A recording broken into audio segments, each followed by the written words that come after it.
And so I've always been really calculated and careful until I met my husband. And he is so, let's do this. And he taught me things like, he introduced me to so many things, new things I had never tried. And he's taught me, like, as long as it's calculated and you're careful, like, you can still try new things. Yeah. And so now when I do commit to try something new, I give it 100%. Like, I don't ever commit to something that I'm going to flake on. I'm Becky Brower, and I'm a Sendy mom. Welcome to the Sendy Mom Podcast.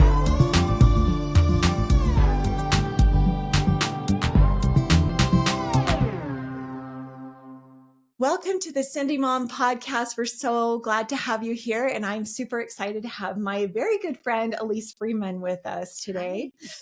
So let me tell you a little bit about Elise. She's a neighbor of mine, and we've known each other for, how long have you been? Almost 8 years. 8 years. Oh my goodness. She's a dedicated mother of 4 children. She's got 3 boys and 1 girl.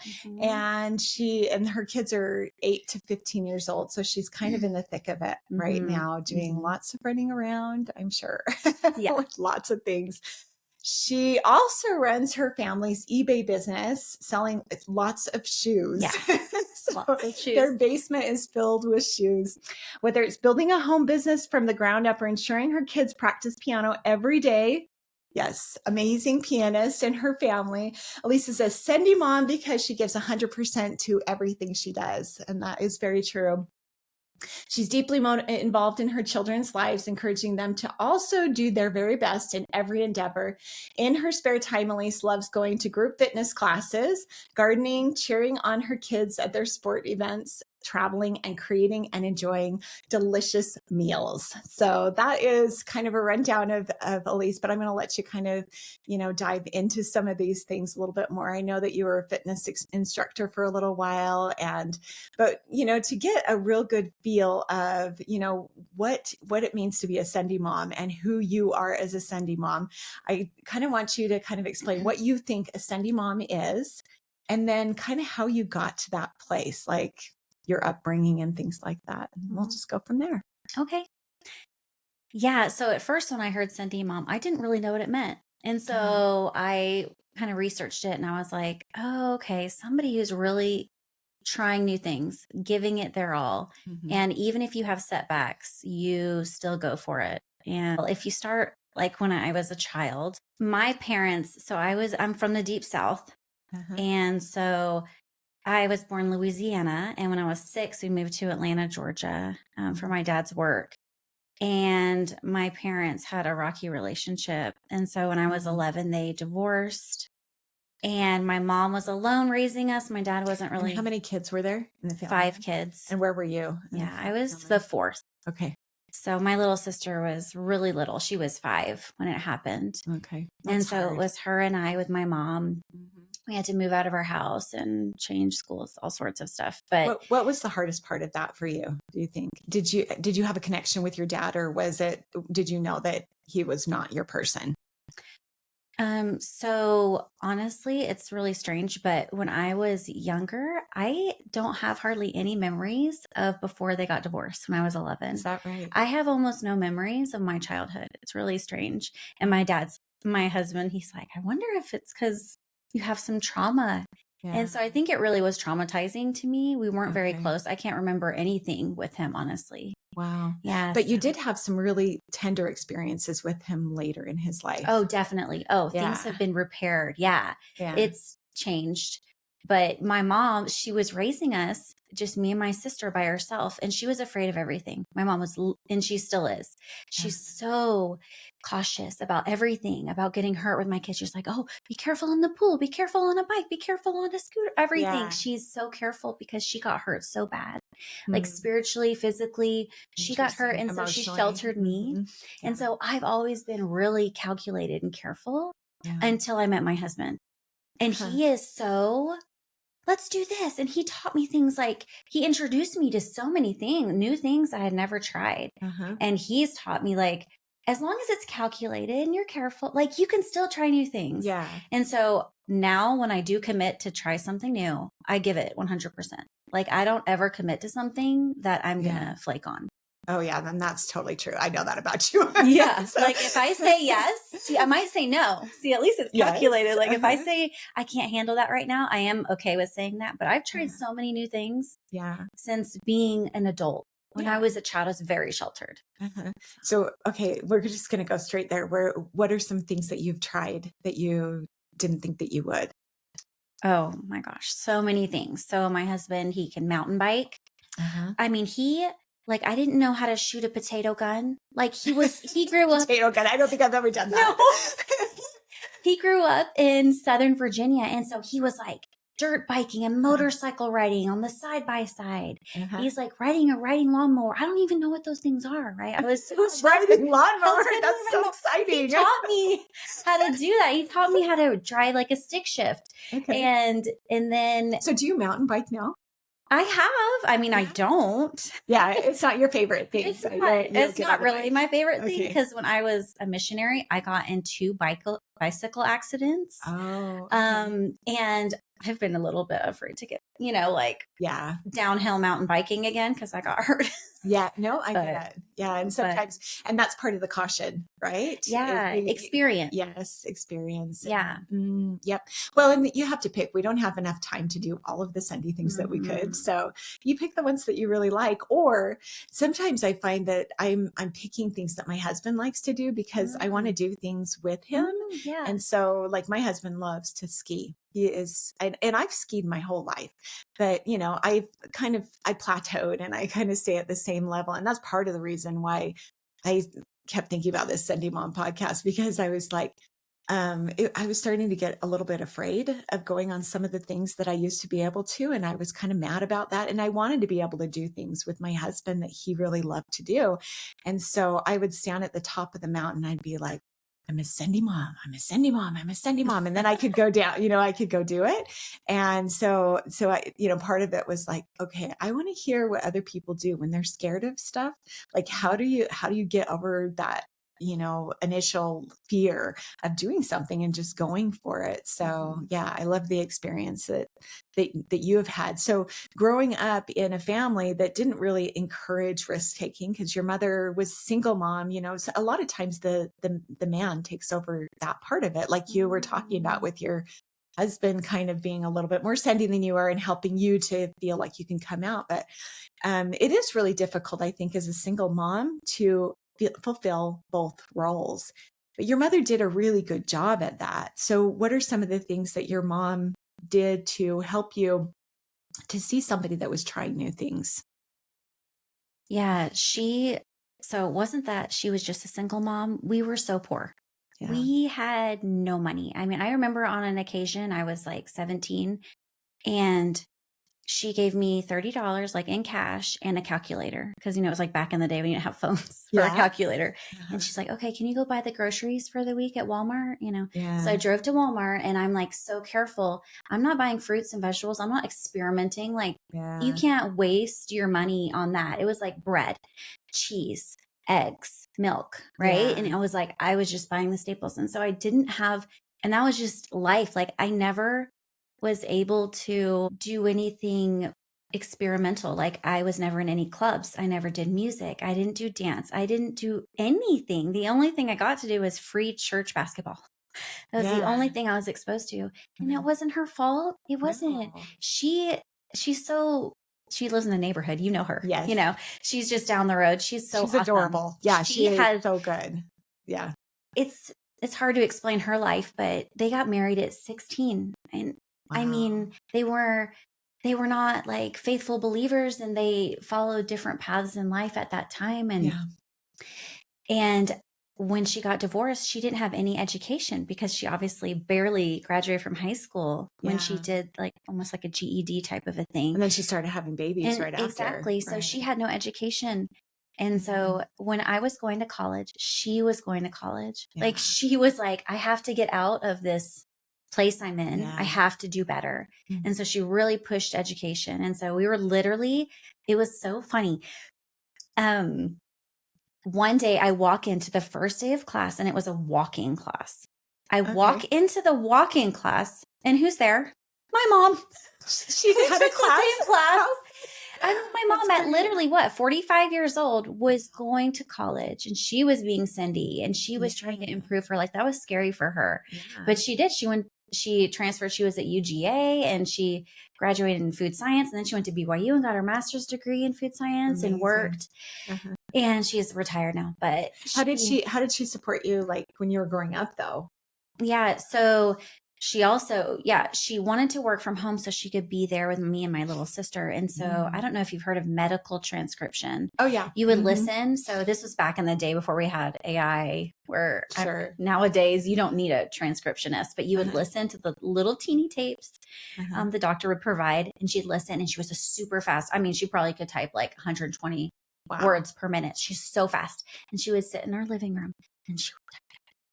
And she would provide for us that way. That's amazing. Till she went back to college. And wow. Okay. So what's the spread in your family? Like how old is the oldest? oh, we're so spread out. Yeah. Because you're saying it's just your bottom or the youngest too. So my brother, I think he's 20 years older than my younger sister. So there was a 21 year spread from the oldest to the youngest. It's like a different family. Oh yeah. My sister older than me is 5.5 years older, and my sister younger than me is 5.5 years younger than me. So like, I didn't have that many close siblings. How are you today? Like, do you feel like you're pretty close? Or? Well, actually, one of your questions was, what is something like you want for your future? You know? Yeah.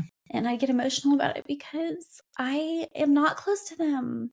I mean, I occasionally talk to them on the phone, or I once a year try and go out to Georgia and visit my dad and my brother and sister who live there, but we're not that close. We don't lean upon each other. And it's really sad because in this area, there's so many people who like count on their sister to be at their recitals, or the grandparents are at the soccer games. Yeah. And I only have my mom here in this state. Yeah. And my dad still is kind of estranged, you know, he's actually very sick, so he can't travel. So he's in Georgia. But I wish that for my kids that they're close, because what do you think would help to be able to mend that relationship? It starts with me. Okay. Like I have felt so many promptings that I need to reach out, but you get to that point where you're like, do I have to keep reaching out? Like, right? It's always me. Your responsibility. I have to keep flying out there. I have to keep calling to check on people. Right. We're all so distant. One's in Louisiana, one's in Connecticut. I'm here in Utah, and the rest are in Georgia. But I know distant family members who are still close. Right. But we don't have any good habits of like family reunions. We don't have any of that. And my parents, because it was such a bitter divorce, they would not even be in the same room together. And so that makes it difficult as well. Like they speak negatively about. Well, and you're not responsible for repairing the whole family. Like you said, you know, like I think maybe it comes down to patience. Just being patient and like being willing and open, but because there can be a lot of resentment that can build up too if you're, you know, always the one that's reaching out. So I don't know, relationships are tricky, sibling relationships especially. So I feel good when I reach out though. Like I just called my sister Carrie the other day, and while I was waiting for my son at his karate, that's the times I do take time when I'm like kind of in this waiting period. I take time to call them and reach out. In fact, I had multiple impressions that I needed to call them, and I'd be like literally on the little exercise machine, and I'd call them. I'd be like sweating and like breathing hard while I'm talking to them. Like I'm using spare moments to connect with them. Yeah. And I know they see it, and they're glad that I try and reach out and connect with them. Maybe it's not in person, but it's usually on the phone. I need to do better at that because I appreciate the small moments, because sometimes I think, you know, I need like an hour, then I can sit down and talk to him, but you don't, you just, or I need an hour where I'm cleaning my house and, you know, can talk to him. But it's like when you're getting in the car and driving 15 minutes here or there that you can kind of reach out. And I think it makes a difference. It really does. They feel so special. They can feel the love and they know that I care for them. Yeah, exactly. No. Okay. Well, kind of going, but let's kind of go into your story a little bit more of, you know, how you going to school, what you decided to do with your life, and what was exciting to you at the time that you were making all those transitions. So my mom, like I said, was pushing education. And I'm like, Mhm. okay, she literally bought this big book, like a huge book, and it was this thick. And my mom didn't spend money, right? We were like cheap, but she Uh-huh. thought it was so important. And it had like any college degree Okay. possible. And then it said the job that would be attached to it, and then the possible salary and like what would be required. She has me like go through this whole book and highlight like what I would like to do. Oh, I love that. What a great idea. Yeah. Yeah. I mean, and it helped me. I'm like, oh, so it was I had two favorites, a gynecologist because I well, love children. bringing children into the world. What Yeah. an awesome thing to do. And when I narrowed it down, I was like, oh gosh, because it was so many years of schooling, because it explains everything you have to do in this book of like what it requires. But I did like the high salary, and I did like interacting with children because I just thought birth was so beautiful and children were so sweet and beautiful. And I love working with people, like talking to people and helping people. And then my other one was exercise science. So that's the path I ended up going down. So I went to Georgia State University, and that was out of my comfort zone too. I had to drive all the way down to Atlanta by myself. I have supported myself financially since I was 15 years old. Yeah. In fact, my mom would ask me for money. She'd be like, Elise, can I borrow some money to pay the electricity? And she would get these little IOU stickers, and she would say IOU, and it would be exact to the penny, like $47.32 or something, Wow. and to pay the electricity bill. Wow. And so she would borrow money because I had my first job when I was 15. And ironically, it was in shoe sales. Isn't that Are funny? you kidding? We've come full circle. I know, I have come full circle at the shoe sale. Like, I don't know where that stuff That's awesome. But it was at Rack Room Shoes. And so since I was 15, I have been providing for myself. I worked there for about a year until I was exactly 16. My goal was to work at the Gap. I wanted to work there. And so I got a job there, and I applied, and my mom's like, you need to write a thank you card after your interview. And so I like wrote a thank you card to, That's actually a really good idea. Oh, they loved it. Yeah. Oh, I literally got the job because I wrote like, thank you for the interview. I cannot wait to work here. I would love it. Yeah. Just so they know I'm so excited. What great advice to give your kids when they're applying for jobs. Yep. I love that. And I got it. And I worked there for almost 7 years till I went on my mission and then moved on. But well, and it sounds like you have been very deliberate in all of your, like you've taken control of and responsibility for your own life too, and have continually looked for opportunities that you can advance yourself. And you've really been thoughtful about where you're putting your energy. So that's really cool. So tell me a little bit about Weston and what's going on. So and Weston is the third boy. He's 11. And he, at the beginning of the year, was showing strange signs. He was losing a lot of weight. Like I could see all of his ribs and his like spine. And he woke up one morning and he's like, Mom, can you help me wash my covers? I wet the bed. And that's 100% not like Weston. Like literally never. I don't think that kid ever wet the bed in his entire life. I go, oh, okay. And I didn't think that much about it. But I'm like, that's weird. 2 days later, it happened again. So I'm like, what's going on? He goes, well, I wake up 4 or 5 times a night to go to the bathroom. Wow. And so maybe one of the times I didn't wake up, wait, what? Wow. And I go, that sounds like diabetes. You knew immediately? I know. I go, that sounds like that. And did you have that in your family? Do you have like? Absolutely not. Okay. They say it's genetic. Zero. That's like so I'm talking no one in my family even has autoimmune disease because it's an autoimmune disease. And I was like, oh no, because I had watched a YouTube video a year earlier of somebody getting diagnosed with diabetes. And that was one of the signs, just frequent urination. Okay. So actually your really good friend, Kim Jonas, I was telling her my concern and she goes, just come to my house and we'll prick his finger. I have a glucose monitor. Yeah. And so we did it and it just said hi. And she's like, I don't know what that means. She goes and gets the manual and she goes, that means above 600. And I was like, I don't know what that means. Literally, we didn't even know what that meant. We're looking up what the normal levels are and it's supposed to be between 80 and 120. My goodness. So I called Rachel Lark, who's our other friend in the neighborhood, who's a nurse. And she's like, it's probably broken. She's like, test somebody else in the room. And so Weston's little friend, Ben, was in the room. And we tested him and he was totally normal, like 100. And then she had a ketone tester as well. And if you have ketones, like high ketones in your blood, it's basically like poison is what it is. And your body's trying to get rid of all the poison. Yeah. Okay. And so then he gets his ketones test and it was 5.4. And you're supposed to have like trace amounts, like 0.01.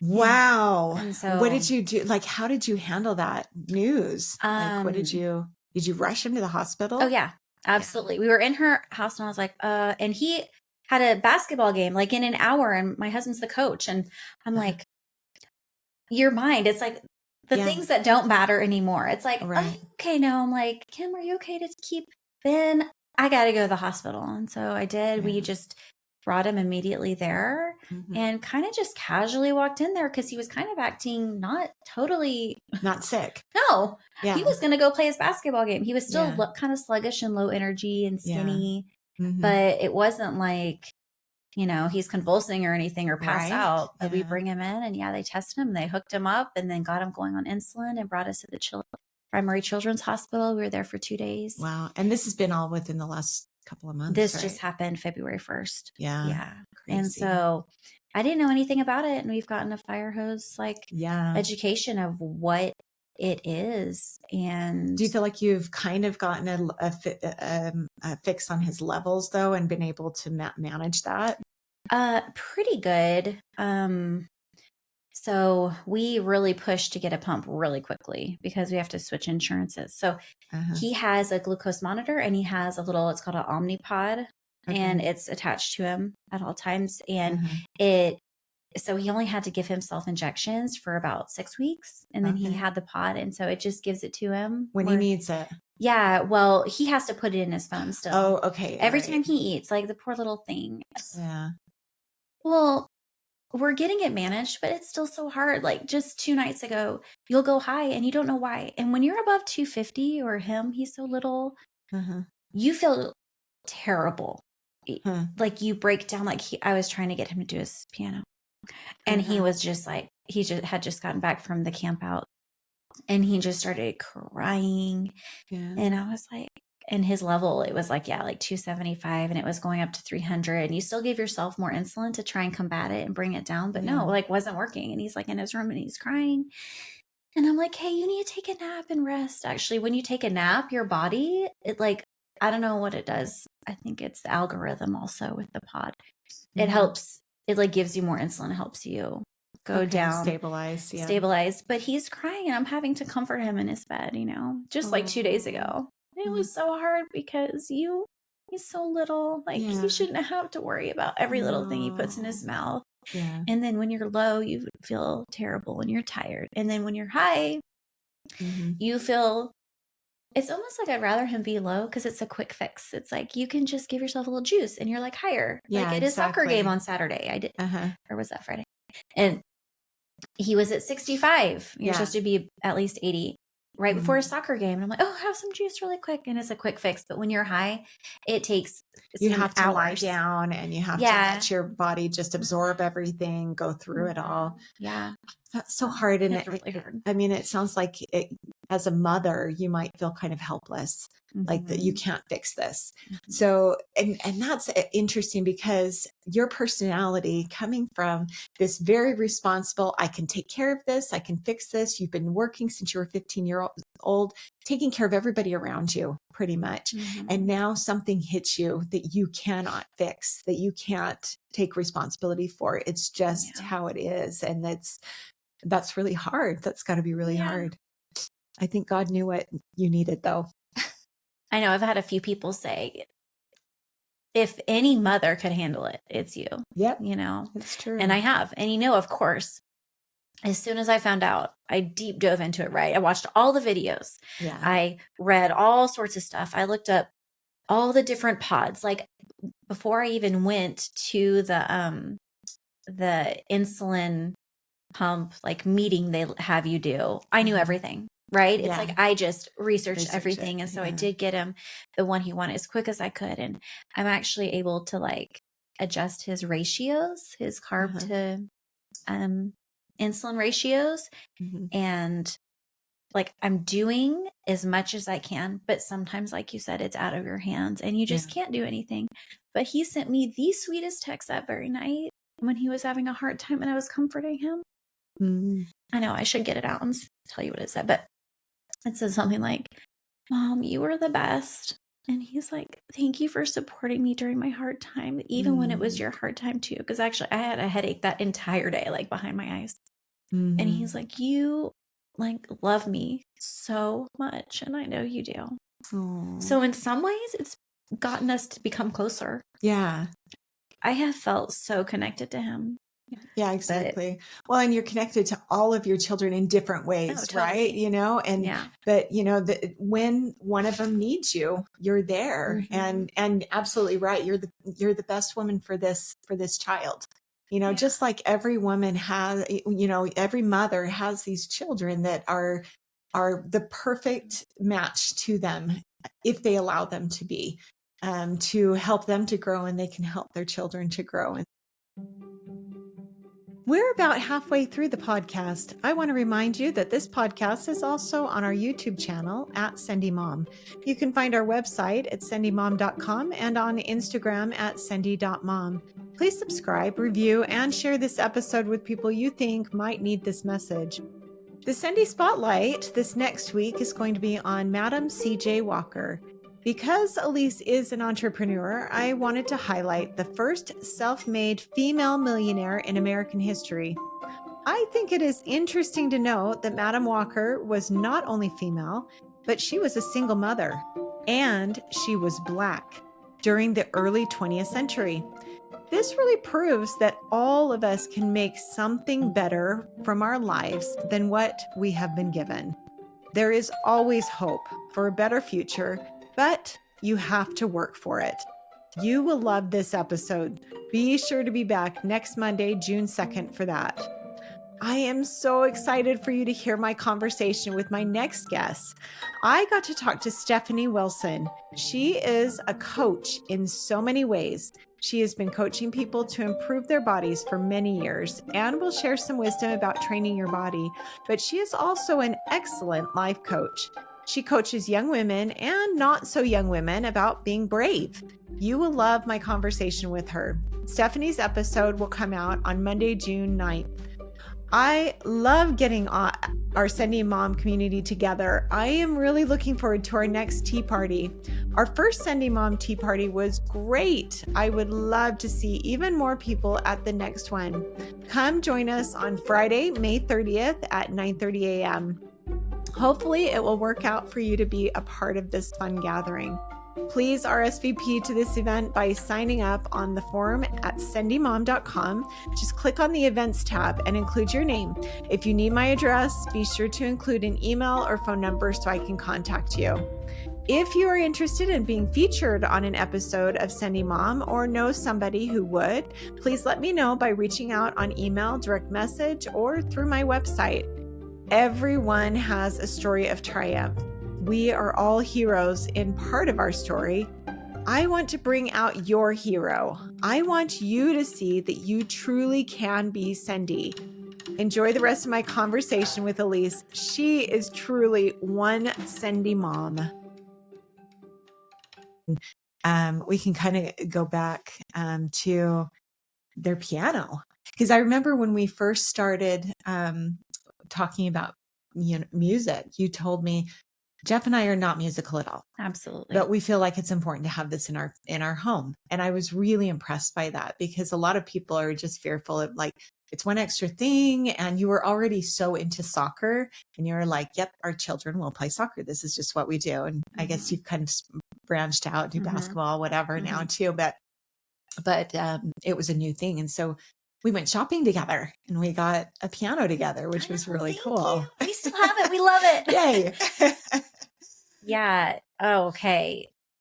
So honestly, you know what I noticed when I was actually going through your interview questions? I noticed that I'm most Sendy when I have had an inspiration hit me to do something. It's inspiration. It's something outside of me saying, do this. Yeah. And I always trust it. Like, I don't care how hard it is. I trust the feeling of do this. And that's what happened. We moved here 8 years ago. And I had the impression on multiple occasions Yeah. to have our kids learn music. And I go, are you kidding me? I know no music. Like I said, I was not involved in anything as a child. Right. My husband knows no music. We have zero musical experience. And I'm really frugal with my money. And I know that that was going to cost a lot. And if I was going to do it, You were I all was going to in. do it. I was going to do it from the moment I felt that impression. Reed was 8 to when they graduate high school. Like I was Yep. not going to not do it. And so I had to.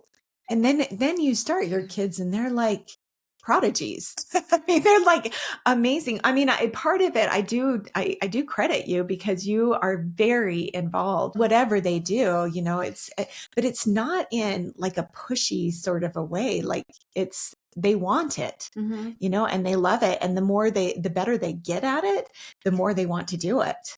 Right. Okay. That is life. Yeah. The more, if you even just like start something and you're like, oh, this is hard, but it is a little rewarding. It feels rewarding. Like, right. And you see your progress and you're like, whoa, I like completed that piece. Oh, maybe I can do a little something harder. Oh, I completed that book. I'm on like book 6. Whoa, wait, I'm done with all my books. I'm on the composers. I am on Haydn. I'm on Chopin. You feel it. And then they get to perform all the time. I mean, whether it's like their grandmother's funeral, there comes a time when you get inspiration and you go, I'm going to do this and be Sendy. And you work so hard at it every single day, but then the reward comes and you see, oh my gosh, that's why. That's why.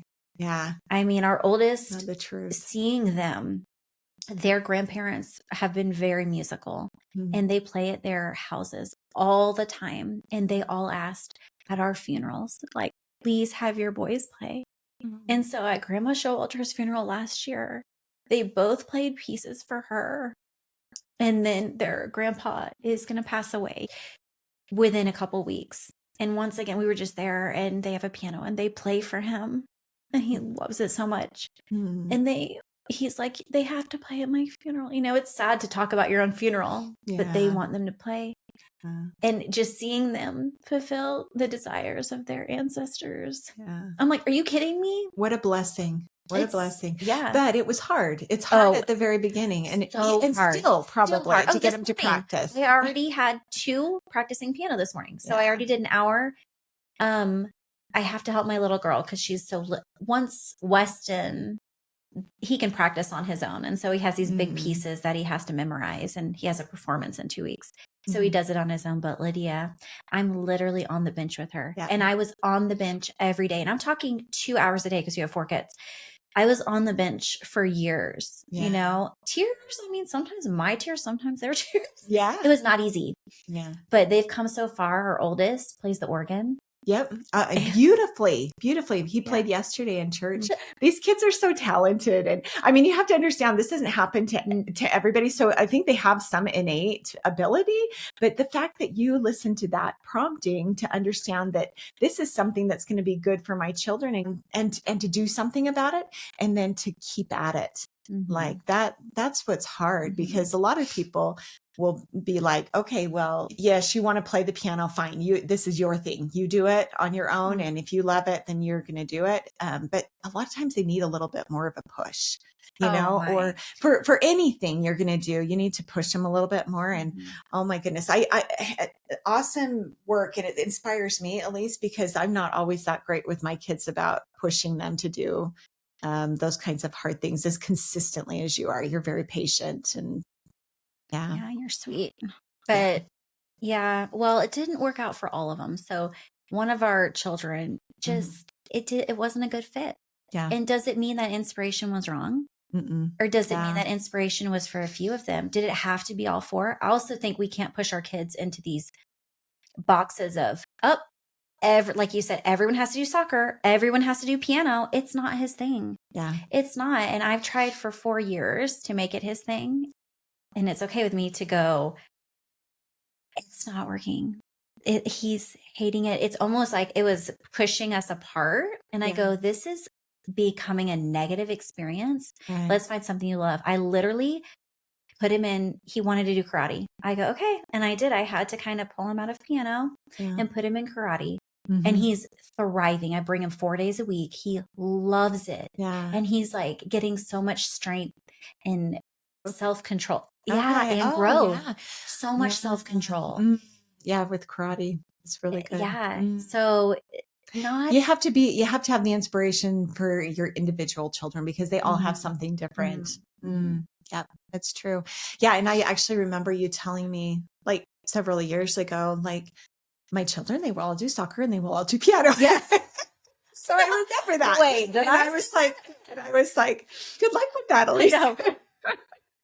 Seriously. But we learn, right? Yeah. But the fact that you had that desire for them to reach their potential, that's what makes it Sendy, teaching them that we have to do something, right? We can't just sit and play video games or be on YouTube or whatever all day long. You can't let your children carve their own path when they're young. You can't. I think you have to direct them. Absolutely. You've got to give them opportunities. Absolutely. And yes, let them be themselves, but they have to have an opportunity to discover who that is. And even from your childhood, you had that opportunity too. You didn't have the opportunity to, I can take this dance class, but you had the opportunity to figure out your own life and to say, your mom gives you this big book and says, choose a profession. Look how much money this profession is going to make you. And, what types of jobs are interesting to you. And then you were able to kind of funnel that into your passions and your interests and everything like that. So I wanted to kind of go back to the exercise science a little bit and what you ended up doing with that and how you were able to, how you felt like that was a success for you or how you were decided that's not what you needed anymore or how that's flowed through your life. It's funny. Honestly, I think I was supposed to just get a degree. I don't think it mattered what it was in. I just think I needed one. Just get educated. Yeah. And, but exercise is a huge part of our lives, huge part of our lives. And it did teach me, it was also a minor in nutrition. Okay. So I did know about food, which is kind of interesting because Weston with his diabetes and I know all about the carbs and, proteins and fats. And I had been counting my calories and things with my Fitness Pal for years. And so it's not new to me, right? To do that. Okay. And so, but no, exercise.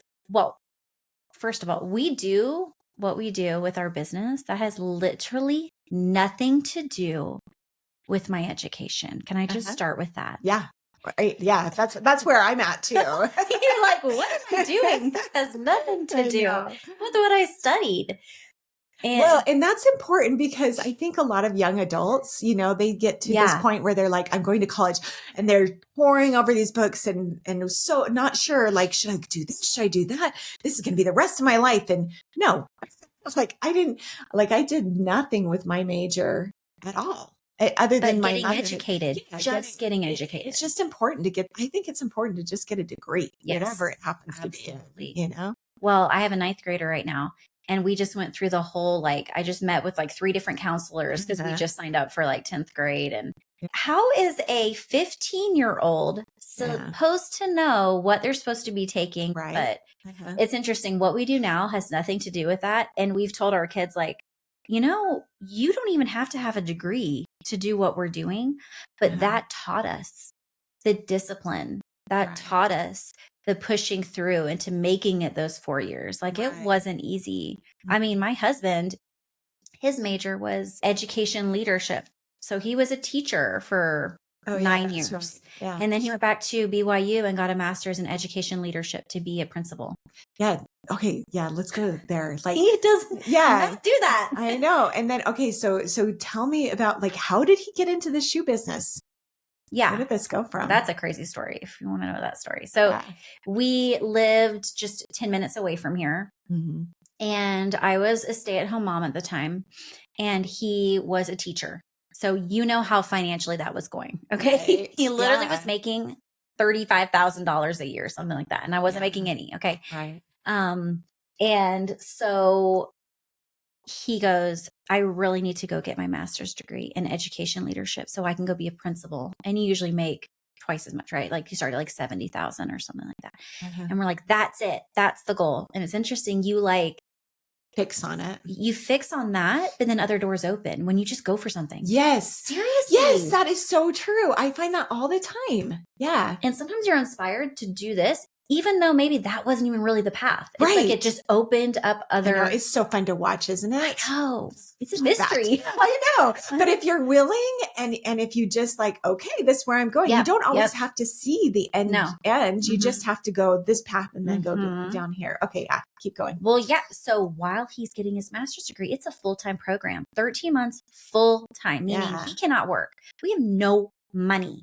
Yeah. We had saved up enough to pay our mortgage for those 13 months. And then we had to get this credit card with 0 APR, like to pay our for groceries, utilities and it was ridiculous. Well, I guess he did not marry a high maintenance woman though. Oh, I am so frugal. Yeah. I get everything on sale. I can't even go to a restaurant without a coupon. I know. My kids know too. I am so frugal. Yeah. And maybe it's to my detriment. I don't know. I still am. Doesn't matter how much money we have either. Yeah. It doesn't matter how. It's just your mindset. It's my mindset because, I grew up so poor. It's so strange. I'm so careful. Maybe scarcity. Like, do you feel a little bit of scarcity? Sure. And you never know what will happen in the future. Right. Because there's so much divorce in my family. I'm like, you never know. Let's not let Jeff hear that. He probably knows that way. I do. I'm saying you need to prepare for anything. Yeah. So anyway, that's another story. Yeah. But we had no money and I go, okay, I'm going to start babysitting my friend's kids, $5 an hour to babysit her 2 kids to make any money. Wow. So I'm babysitting them for a few months and they kept getting my kids sick. My little Weston was crawling. I had the 3 little boys at home. You were nannying for $5 $5 an hour. Oh my gosh. I know. And they kept getting my kids sick. And this is not that long ago. Like, okay, when I was babysitting as a teenager, I got $1.50 an hour for 6 kids, but this is like a few years ago. That's I know. crazy. I actually am still friends with her. She was a dental hygienist. Anyway, she lives down the road. But they kept getting my kids sick. I go, this is not worth it. I got to find some other way to make money. Yeah. And so I actually went to the mall and the Gap was getting rid of all their perfume. Like they weren't selling it anymore. They were like liquidating them. They were like $2 each. I bought all of them because there were like 40 of them and I sold them on eBay. You did that. Yeah. That's amazing. I know. It was Jeff. It started with me. So, okay. Yeah. No. And they all sold and we sold them for what? $20 each. So the profit after fees and shipping was $10 each, but I had 40. So it was like $400. I'm like, oh my gosh. I went to the other malls and bought all their perfumes and I listed them and they all sold really quickly. And I go, ooh. And so we dabbled in some other things like clearance items at Walmart. And then my husband goes, I know they have like soccer cleats at Ross. And so we went there and bought some soccer cleats, but we only used the money that we made. So I only had like, the money I got back was like, cause we were so careful. So it was like $300. So talking about starting slow and from zero. Yeah. And then we just grew. And then eventually we had, I think 1,200 pairs of shoes in our half basement in our old house. Yeah. And that pushed us to move. We go, we can't grow our shoe business anymore. You'd have to get either a warehouse or a new house. Yep. So. And we go, well, we may as well move. So we needed a 3-level house to where the entire basement level was our inventory. Yeah. And so we ended up finding this house, which talk about opening windows. This place we live is just like, it's pretty incredible. The most amazing place I have met, the most amazing people and been surrounded by goodness, so much goodness. Yeah. It was meant to be that we did that. And so guess what? I think it was 8 years ago, he stopped teaching and we make way more money selling shoes and being in that business than he ever would have as a principal. That's incredible. And you've involved your whole family with it. Yeah. So Reed can take pictures. He's really good because you have to, when you're selling things on eBay, you have to take nice photos. We have like a whole photo booth set up. And then Weston also takes pictures. Our kids actually buy their own shoes and resell them. Like we've taught them this entrepreneur kind of mind. Still get educated. Okay. Yeah, it's something to fall back on. You can start your own business. It's awesome. But anyway, That's amazing. I love it. Really good. Well, okay. I wanted to ask a little bit too about your humanitarian work that you've done as Oh, well. yeah. So, because that's a real joy in your life, isn't Yeah, it? yeah. So, tell me how you've gotten started with that and what you're doing now and what's making you happy about your humanitarian work. Yeah. So last summer, our entire family spent an entire month in Guatemala. Very cool. And we were introduced. My brother actually served his mission in Guatemala and he married a Guatemalan. So I kind of knew about Guatemala a little bit already. But our neighbor, Kitty Corner, Deborah. Yeah. And she was on, oh my gosh, episode 3 or 4 or something. Oh, she was Yeah. good. She's amazing. She is amazing. She's amazing. But she invited us to go on a trip, me and Jeff, just us two, to Guatemala, to these remote villages. It's called Cahabon. And I'm talking people are building homes with sticks and it's dirt floor and there's no electricity. So they're, cooking over fire, open fire, and they're planting their own corn. It's mostly corn. I'm not gonna lie. Corn and then beans. So you'll see it on the side of the road. You see all the corn and you'll see all their little frijoles, the beans. Okay. And they literally talk about being Sendy. Okay, these people do it all themselves. Yeah. They don't rely on anybody else. Yeah. They plant their own food. Seeds, They take care of them. They harvest them. They grind them. They dry them. Then they grind them and get them wet. And then they make their own patties and they cook them over this open fire and feed themselves meal by meal. Like they have no refrigerator to hold stuff. Right. And these people are and they're uneducated. So they don't know how to read their language. They speak Quechua in these, it's not even Spanish. Right. They speak Quechua in these remote villages. So my husband, while we were there, he, like I said, he was an educator and they needed some type of way to get these villagers educated. Literally in the middle of nowhere. There's no connectivity. And so the only way to do it is to do it through these, they're called raspberries, but do you know Raspberry what that Pi. is? Yeah. Do you know what that is? And basically, it's sending signals up to satellite somewhere. Yeah. To where these people can look at a tablet and learn the letter A in their language and repeat it and trace it. And so my husband was heavily involved in creating and planning all of the lessons. Wow. I mean, while we were there, it was the first, I have the coolest pictures and videos. We're all sitting literally on the ground just because it's so primitive. We're on the ground. We're all dirty. And they all are putting on headphones for the very first time. They're like backwards. Yeah. They don't know how to do it. Like little headphones, and they're never even held an electronic device. Wow. And they're going in here and they have to do face recognition. And so they don't smile. It's not a thing to they don't take pictures, first of all. Yeah. So they don't understand the concept of smiling. So they're like, okay, can you smile? And they're like, they don't even know what smile means hardly. They're like, be happy. I know. Yeah, that is actually because they don't have very many words in there. It's like really simple language, but they're like getting on there and they're tracing their letters for the first time. And you see them like laughing because they were embarrassed. They were being Sendy. Yeah. These women, I'm talking 40, 50, 60-year-old women have never learned before. Talk about scary. Yeah. Scary. Yeah. To see technology, number one. Oh my gosh. And then to be able to, to feel like empowered to be able to write. And they're making mistakes. That's embarrassing. Yes. Yeah. It's embarrassing for anyone to make mistakes. Like I still don't play card games. Yeah. Because I like to win. Mistakes and don't win. Oh my gosh, I'm glad I'm not the only one that's like that. Everybody will play a game like it, and they go, Elise, do you want to play that? I'm like, you know me. I just watch. So I'm still like in the group and I'm like, oh, good job. But I can't play because it's you're just a little bit competitive. Just a little. I know. I can't. Oh, no. I could. I need to do that. Maybe that's something I need to do. Yeah, we call it game therapy in our house.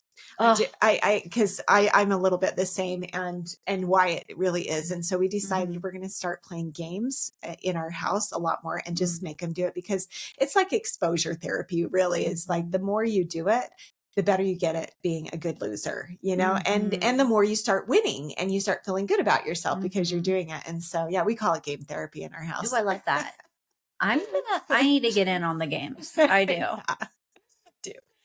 But yeah, these women are like failing, like they were outside the lines, and it says redo, right? And so they're having to redo things, and they'll laugh because you have to say it too. You'll have to say, "Hey, or the way," and then they say, and they hear themselves again. They're like, and they're so embarrassed. Yeah. But they are learning. And so my husband actually went to Guatemala 5 times last year. 5 Really? times. Holy cow. My contribution is holding the whole fort down and our eBay business down while he goes for free, completely volunteer. You're paying for everything. You're not getting paid to do this, obviously, and going and helping them. And he got it all completed. Wow. And so we've moved on to something else with my witness tree. But so Guatemala has taken a little bit of a backseat recently, but we love those people. Yeah. Oh my gosh, and they're making a lot of progress then. Yeah. Feeling. Oh yeah. They have 3 villages they go and bring it to. And once a week, it's like a whole lesson. It's like school. Yeah. So, and it's the adults. This is adult literacy. This is not children. Right. The adults come and they like do their little face recognition and they move on, and they can't, my husband made it to where they have to like pass everything off before they move on to the next lesson. And if you don't, you have to redo it. You can't just like go through it and not understand it. Yeah. And that is really something to realize when you're trying something new, when you have a desire to do something that is hard for you, you have to make mistakes and you have to be okay with it. And that comes down to humility, and finding that humility is crucial to being able to move forward. And so making mistakes, we just have to be okay with that. So I love that. Okay. So tell me what is really exciting to you right now. What's going on in your life right now that you're excited about? Yeah. So, we're literally moving from one humanitarian project to the next.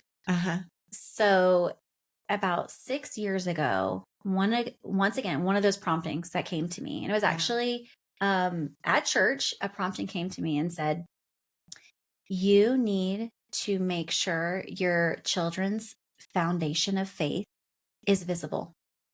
And the way to do that was I painted these trees, the bare trees. And it's so cute. You have a tree right here.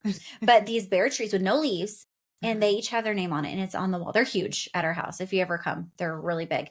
And every time they feel the presence of God in their life, you put a leaf on it. And I have these leaves, and we do it every week. And we ask them, has anyone felt God in their life? And so we put these leaves on the tree, and then everyone has their own journal. They've had it for years. And Reed has over 100. Weston has 87 different experiences that he has seen some type of spirituality in his life, because I don't want them to forget it, because I have lots of family members who have forgotten any faith at all. And I didn't want that to happen with our family. So we're very diligent about doing it. And about a year and a half ago, while my husband was in the middle of Guatemala stuff and we were working, doing all that, he felt like we need to make these for other people too. It's not just for our family. And so I am literally on a drum sander. Okay. Talk about Sendy mom. I have never worked with wood. We're making hanger frames for people. And I've got wood going through drum sanders. I'm doing a drill press. I'm making the leaves. The leaves are little stickers, and they're a die cut. Okay. Yeah. And so I'm literally you're assembling this whole thing. We are making physical oh my goodness kits for people to have on their walls. It's like a vinyl, and then you put the leaves are stickers. They're felt. And every time somebody has an experience, they put it, because we don't want just our family to not forget God. We want everyone to feel him, look for him, literally be looking for him and find him and not forget him. I love that. So we have been full on with that. And my husband's making an app right now. It's going to be, It'll be huge. Do you have a website? Yeah. It's called mywitnesstree.com. Well, there you go. People can find it there, and they can order them there too. I spend a ton of my time doing that. I literally am the person making the leaves. I am crunching your leaves. That is amazing. I love it. We're trying something new, and if it fails, it fails. Yeah, exactly. But it's been we're good following the prompting. That's it. It's going to open doors, whether it's the doors think they are or not. Right. So I love that. yeah. Well, that's really awesome. I have a few last rapid fire questions. So what has brought you joy in the last 24 hours? Ooh. So we had this mini basketball hoop on Okay. our pantry door. And last night, my husband and our two boys were playing 21. You know how you have to like get to 21. And it was so fun. I just sit there, I watch them. I was having the best time. They're just like, you know, bantering. And they're like, my husband's like making space, you know, for, he's like, I'm like Michael Jordan making space. He can like get the shot. And little Weston's like faking people out. So sweet. That's really cute. I love watching them play together. How fun. Yes. So cute. That is good to watch your husband play with their kids. Mm-hmm. So that's great. What is a really good book that you have read recently? Ooh. I am so in love with the book called Build the Life You Want by Arthur Brooks. Okay. It is amazing. I mean, I'm making lessons. Yeah. So it's a collaboration with Oprah Winfrey. Okay. She speaks a little bit in it. It's amazing. I mean, this book, you know, I'm the frugal lady. I listened to it for free and then I loved it so much I had to have a physical copy. I actually bought it. Wow. Because there's so much good information. I've taught our kids lessons on what they're talking about. It's just joy. It's how to find joy in life scientifically. Like they have done studies on how people are the happiest. And I'm like, don't we all need more joy? So yes. Okay. Tell me some of the lessons that you've learned in this book. Well, okay. One of the ones, like you asked me earlier, how's your relationship with your family? And I said, you know, it's not that great. That's one of the pillars, having strong family relationships. I think maybe that's why I had inspiration to go call them all the time. Yeah. Like the feeling inside of you, the peace that's brought when you have a strong foundation with your family. Yeah. And then friendships as well. I have a ton of acquaintances, a ton. Like I love everybody. I do. Yeah. But do I have at least one really deep friendship to where I could tell them anything? That's not my husband. Right. One friendship that I could be completely open and honest with. And if something was really bothering me, and let's say it is about my husband or whatever, I could go to them and, you know. And they would have space for you. Absolutely. Yeah. Like friendships are way more important than I ever knew, like in that book. And then, of course, faith is a pillar of having something, believing in anything bigger than you, bigger than these little, you know, humans on this earth. Right. Having faith in something. Anyway, he has all these pillars. And then work ethic. Yeah. You know, like working hard at something, having a goal. You're good at that. Oh my gosh.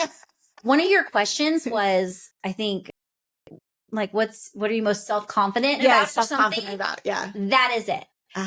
Any of my kids, if they're like, what's your mom's best attribute? I am so hardworking. Like I do not stop from the morning when I wake up. I am productive and busy, and I go to bed literally every single night feeling so satisfied. Well, and I have to tell you, because your voice rings in my head quite often, because I remember talking to you about just this at one point, and I was expressing some frustration because I felt like I get to the end of the day and I look at my list and I think about all the things that I didn't get done. And you said, oh, that's really funny, because I look at the end of the day and I think I was busy all day long doing lots of good things, and you feel really good. And I was absolutely. Like, I need to think about that more often. Like just being glad that of all the things I did, not the things that I didn't do.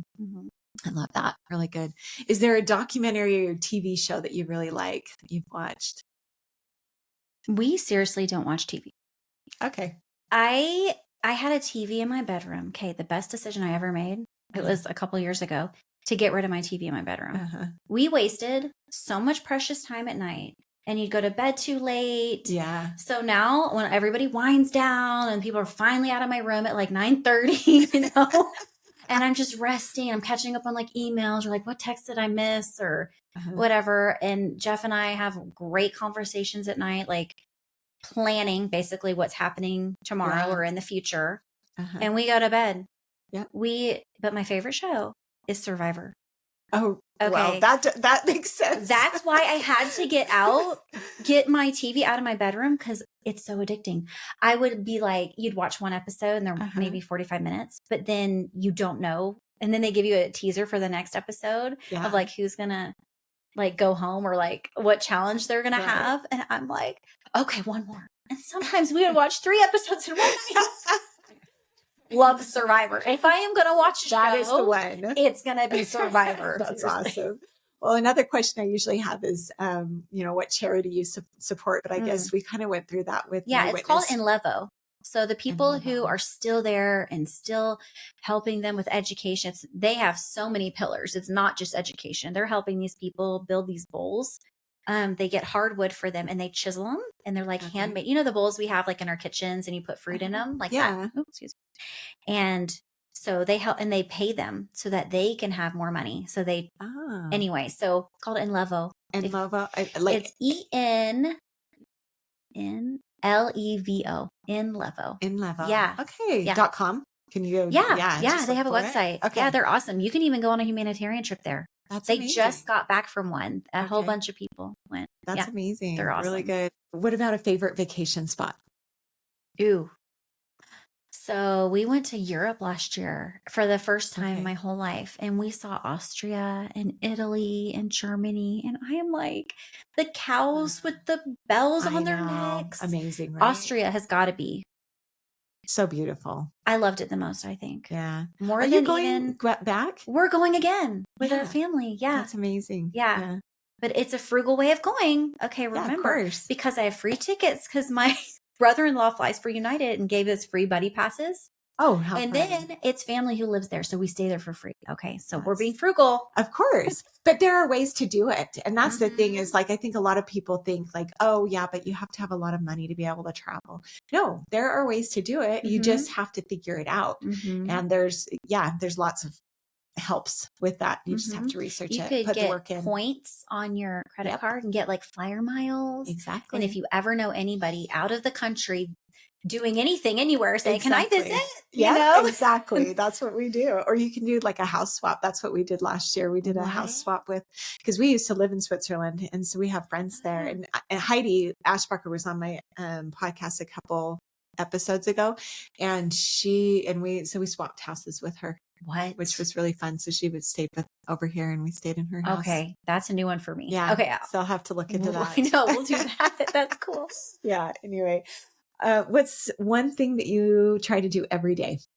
Move. So I exercise. I love my group fitness classes. Good. That's what you need to come do. You need to I know. come Are you do teaching them? My favorite thing is exercising with other people. It's like so friendly. Like I know all my people and I go, hey, and then we miss each other. And then if they're going through hard things, we can talk. So yeah, I love doing that. And if I miss it, I'll go in my yard and I'll like exercise in my yard and get moving. Yeah. Because it makes me feel good. To move. It's a good thing to do. What's the next thing that I should try? Besides my workout classes, like I guess that works. You need the workout to go class. at least to the step aerobics on Monday with Amy, because Amy goes every week.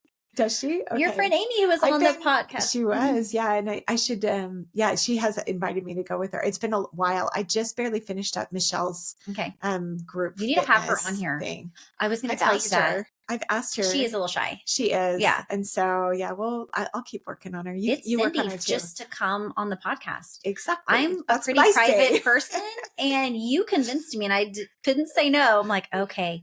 I know. I made her feel really bad because I just said, I'm kind of feeling some rejection right now. Nobody wants to come on my podcast. I'm not totally true, but yeah, there are like, especially within our neighborhood, I think, they're shy. The whole purpose of this is not necessarily I want to be in front of people. It's like I see all these amazing people around me and we need more ordinary people like speaking. That's true. It needs they're to, silent. The ordinary are silent, which sometimes shouldn't be. Yeah. And they're not. And the thing is there's nobody that's ordinary either. Like everybody's, once you start talking about it, you're like, oh yeah, I have done some pretty amazing things in my life. And so I think that's like beneficial to the person that is being interviewed, but it's also for me, it makes me feel like, oh yeah, it helps me to get to know somebody better at a deeper level. And I think that's important. I think we need to have more of that. And so I would love more Sendy people to, want to be with me. And I'll try and convince Michelle. Yes, do it. Love it. Thank you so much for being on the Yeah. podcast. Be sure to subscribe and like it and give us a review. Share it with anybody that think might benefit from it. And we're just so happy to be here promoting courage and being Sendy and teaching your children to be resilient as well. And we'll see you next time. In the words of Eleanor Roosevelt, do something every day that scares you.